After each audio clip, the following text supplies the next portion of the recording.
Greetings, ladies and gentlemen, boys and girls. This the news beat presented to you by Ladies Like. Follow the beat from the studio to the street. Info with the flow keeps you sharp and in the know. Sit back, relax, enjoy the news. Follow.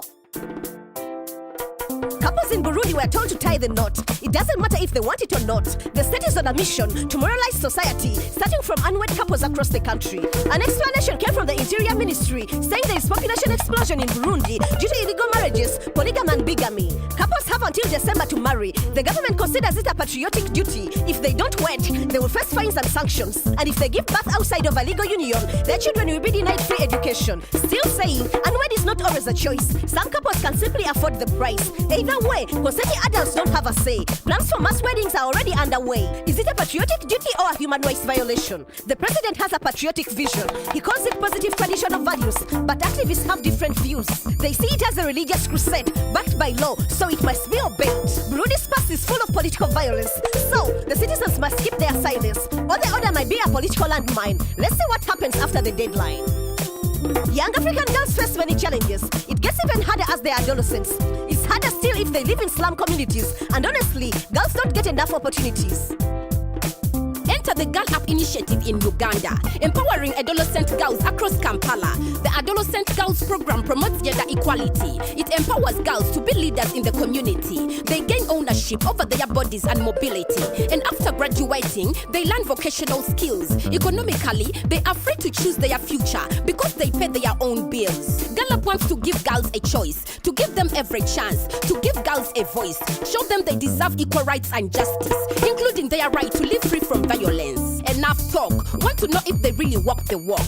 Meet Irene, a girl who joined the program in 2015. She didn't know she struggled with peer pressure. Only through Girl Up did she realize the real issue. After her training, she changed her approach, gained self-esteem with the support of her coach. Irene is just one of thousands of girls who has felt the effect of Girl Up in their world. And it is not just the girls, but the boys too. Champions of change under the program Lietu. They learn the answer is not violence or to man up. With the world on your shoulders, it's time to Girl Up. My name is Monica Nyirabuhabwa, and this time round, why it's important to support Girl Up Initiative Uganda is that Girl Up offers a platform for girls to be able to have voice, choice, and ownership of their bodies. It's your time to Girl Up. If you want to show your support, then listen up. Are you ready to give? PG Powers will perform live at the Jablani Charity Concert. Book your ticket for the 30th of June, 8 p.m. at Kampala Serena Hotel. See you soon. And the city comes to life. We feel the sun wrap her arms around this great land. Sounds of children and laughter fill the air. In my heart I know there's nothing to compare. Follow the beat. Microsoft launched its For Africa project 5 years ago, working in 9 African countries such as South Africa, Egypt, Nigeria, Rwanda, and Uganda. And now in Ethiopia, joining forces with 2 universities in the region to start a new App Factory Academy. A 6-month internship is giving opportunities to selected graduates who have ITO and related computing experiences, teaching them app development and business skills. More than 50% graduates in Ethiopia face unemployment, but it looks promising.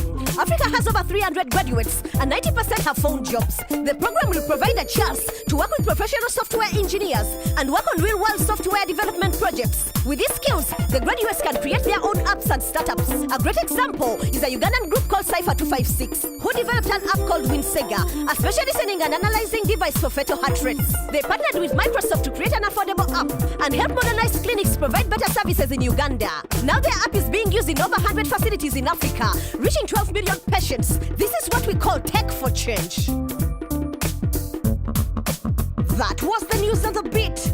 Next week will be another hit. Still Ladies Like, reporting live and direct with love and respect. Follow the beat, follow the beat, follow the beat, follow the beat. Yes, follow the beat. Follow the beat, follow the beat, follow the beat, follow the beat.